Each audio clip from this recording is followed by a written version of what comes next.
صدر وقار مہمانان گرامی اور معزز سامعین، السلام علیکم۔ آج کی اس پر نور اور پر جمال محفل میں ہم دنیا کی سب سے بڑی انسان کو خراج عقیدت پیش کرنے کے لیے جمع ہے۔ اس انسان کی حضور کی عقیدت کی پھول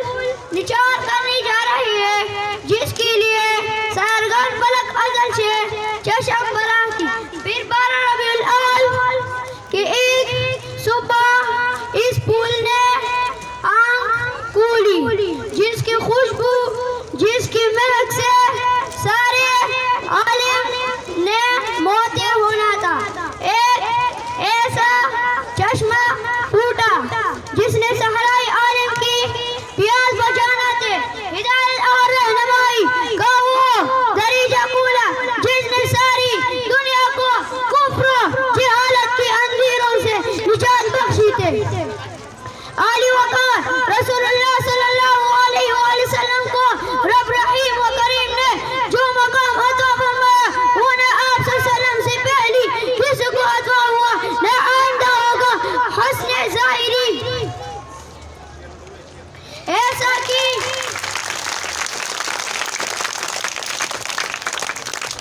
شمس وقار شمائی حضرت یوسف علیہ السلام کو دیکھنے والوں نے تو انگلیاں کاٹ لی تھی، اور میرے حضور کو دیکھنے والوں ان کے لیے گلی کٹوا لے۔ رب خدا میں خون کی دریا بہا دے۔ رب ذوالجلال و اکرام نے میری آقا کو مقام محمود پر فائز فرمایا، شفاعت قبری کا منصب جلیل عطا فرمایا، تمام کائنات کے لیے نبی و رحمت بنا کر بھیجا، شاہد مبشر نذیر داعی سراج منیر بنا کر بھیجا۔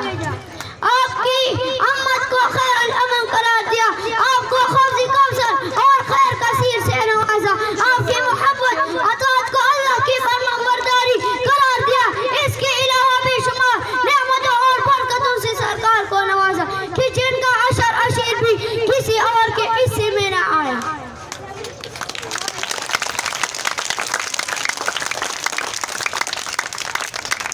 عالی جناب حضور صلی اللہ علیہ وآلہ وسلم نے اپنی 63 سال زندگی اس شان سے، اس ان سے بسر کی کہ دنیا جنگ ہے، دنیا پر کی تاریخ دان عرب و عجم کی تمام لیڈروں، رہنماؤں، مذہبی شخصیت فوٹین کا جائزہ لے اور بتائے کہ کوئی ایسا رہنما، کوئی ایسا قائد، کوئی ایسا عظیم انسان گزرا ہے جس کی بقی اور عوامی زندگی ایک ہو، جس کا ظاہر و باطن ایک ہو، جس کی سیرت بھی داغ ہو، جس کا کردار بھی داغ ہو، جو کلام سن کر دعائیں دیتا ہو، جو کان سے بجانے والوں کی عیادت کرتا ہو، جو خود بھوکا رہ کر دوسروں کو کھلاتا ہو، جو خود کی بات اپنی جانی دشمنوں کو معاف کر دیتا ہو۔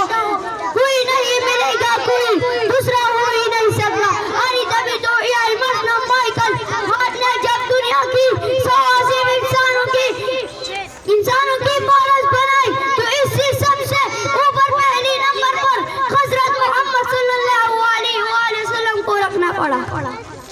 جناب صدر رحم و شفقت کے عظیم اوصاف سے مزید میری آقا صلی اللہ علیہ وسلم کو دیکھیے، نہ بات میں غرور، نہ چال ڈال میں اکری، نہ رہن سہن میں تکلفات، نہ کھانے پینے میں تصنعات، نہ بلند و بالا ایوان، نہ سر پاک لباس، نہ امیروں سے قربت، نہ غریبوں سے نفرت، رنگ نسل علاقہ اور زبان کی کوئی امید نہیں، نیکی اور شرافت ہی معیار ہے۔ لفظوں میں بیان وسطی بیم پر نہیں ہوتا،